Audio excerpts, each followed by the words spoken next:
Wamenaker Immanuel Ebenezer, semoga saya dapat amnesti Presiden Prabowo. Wakil Menteri Ketenagakerjaan, Wamenaker, Immanuel Ebenezer alias Nul berharap mendapatkan amnesti dari Presiden RI Prabowo Subianto.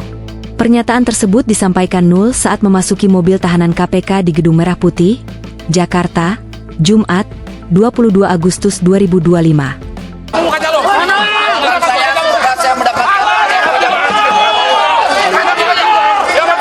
Kata Nul. Nul juga meminta maaf kepada Presiden Prabowo setelah ditetapkan sebagai tersangka terkait kasus pemerasan pengurusan sertifikat K3 di Kementerian Ketenagakerjaan. Saya ingin sekali pertama saya meminta maaf kepada Presiden Pak Prabowo. Ujarnya. Dia juga meminta maaf kepada istri dan anaknya serta seluruh masyarakat Indonesia. Kedua, saya minta maaf kepada anak dan istri saya. Ketiga, saya minta maaf terhadap rakyat Indonesia. Tuturnya.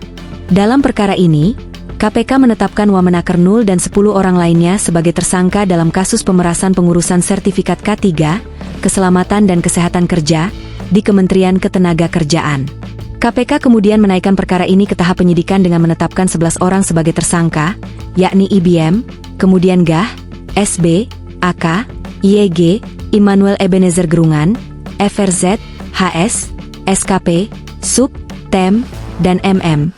Kata Ketua KPK Setio Budianto dalam konferensi pers di Gedung Merah Putih, Jakarta, Jumat, 22 Agustus 2025. Setio menyebutkan, 10 tersangka selain Immanuel Ebenezer adalah Irvian Bobi Mahendro selaku Koordinator Bidang Kelembagaan dan Personil K3 Kemenaker tahun 2022 hingga 2025, Geri Adita Herwanto Putra selaku Koordinator Bidang Pengujian dan Evaluasi Kompetensi Keselamatan Kerja Kemenaker.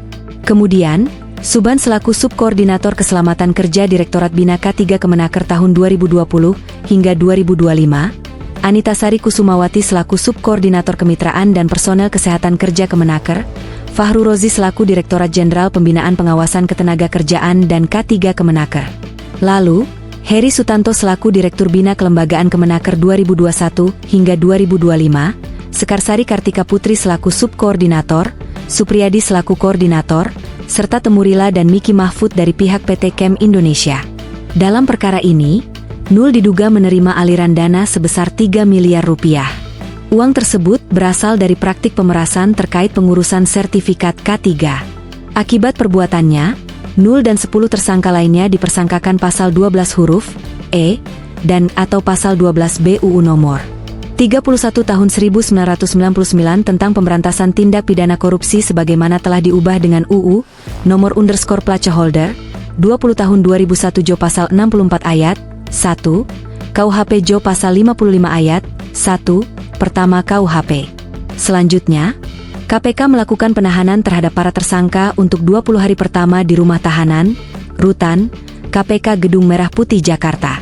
Penahanan terhitung tanggal 22 Agustus sampai dengan 10 September 2025 di rumah tahanan, Rutan, Cabang KPK Gedung Merah Putih, ucap dia. Download Tribun X sekarang, menghadirkan lokal menjadi Indonesia.